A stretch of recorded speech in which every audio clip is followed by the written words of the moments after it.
নর্মালভাবে mutton কষা বা মটনের ঝোল তো আমরা খেয়েই থাকি। আজকে আমি একটু নতুনভাবেই ট্রাই করেছিলাম মাটনটা। এই রেসিপিটা আমি এমনি ইউটিউবেই দেখেছিলাম একজনকে বানাতে, তো আমার নামটা মনে নেই, মনে থাকলে আমি সেটা মেনশন করেই দিতাম।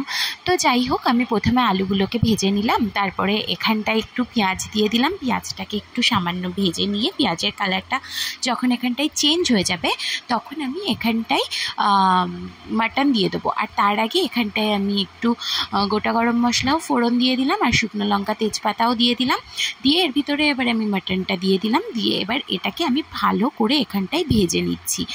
তো এই রান্নার স্পেশালিটি এটাই যে মাটনটাকে আগে ভালো করে সুন্দর করে ভেজে একটা দারুণ একটা কালার আসা পর্যন্ত ওয়েট করতে হবে। তো এখানে দেখো মাটনের এখানটায় কালার চেঞ্জ হতে হচ্ছে আস্তে আস্তে, আর মাটন থেকে একটু জলও বেরোচ্ছে।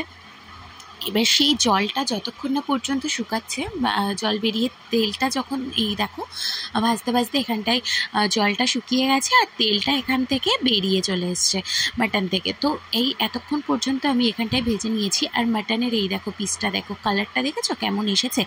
এই রকম বেশ সুন্দর একটা কালার চলে আসলে তারপরে এখানটায় আমি এখানে আদা রসুন আর লঙ্কার যে পেস্ট করা ছিল সেইটা আমি এখানটায় দিয়ে দিলাম। তো এটাকে দিয়ে আবার ভালো করে কষাতে হবে। আর অনেকক্ষণ ধরেই এটা কষিয়ে কষিয়ে তারপরে রান্নাটা করতে হবে। মোটামুটি কষাতেই এটা সিদ্ধ হয়ে যাবে। তো সেরকম এখানটায় আমি এবার কষাতে থাকছি। আর দেখো আস্তে আস্তে কালারটা কেমনভাবে চেঞ্জ হবে তোমরা নিজেরাই দেখতে পাবে। কালারটা চেঞ্জ দেখলেই তোমাদের জিভে জল চলে আসবে, এত দারুণ একটা কালার আসবে। আর তারপরে এখানটায় আমি দিয়ে দিলাম একটু টমেটোটা আমি কুচি করে রেখেছিলাম, সেটাই দিয়ে দিলাম। পেস্ট চাইলে পেস্টও দিতে পারো। তো এখানটায় এটা টমেটোটা দেওয়ার পরে এখানটায় লবণ আর হলুদ দুটোই দিয়ে দিচ্ছি। আর তারপরে এখানটায় আমি একটুখানি ধনের গুঁড়ো দিয়ে দেবো, তোমরা জিরের গুঁড়োও দিতে পারো। আমি এখানে ধনের গুঁড়ো দিয়েছি আর সাথে দিয়েছি একটু গরম মশলা, একবারেই আমি এখানটায় দিয়ে দিয়েছি। আর তার মাঝখানে দেখো আমাকে হেল্প করার জন্য আরেকজন চলেও এসেছেন। তিনি এখন এখানটায় খুন্তিটা নাড়ছেন আর আমি এই মশলাটা দিয়ে দিলাম। তো এটা দিয়ে ভালো করে এখানটায় কষাতে হবে।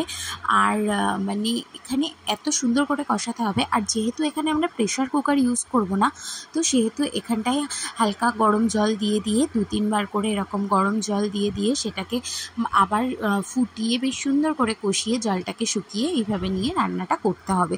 তো আমি এখানে 2-3 বার এই জিনিসটাই রিপিট করেছিলাম, গরম জল দিয়ে সেটাকে কষানো।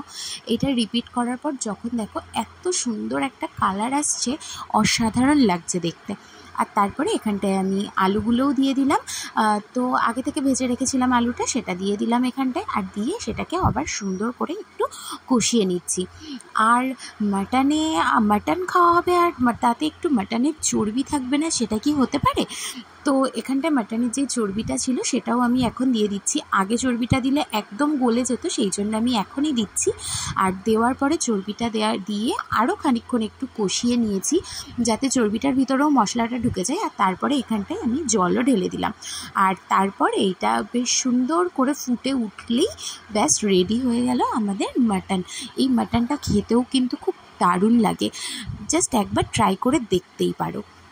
অসাধারণ টেস্ট ছিল। আর আমি ফার্স্ট টাইম রান্না করে ফিদা হয়ে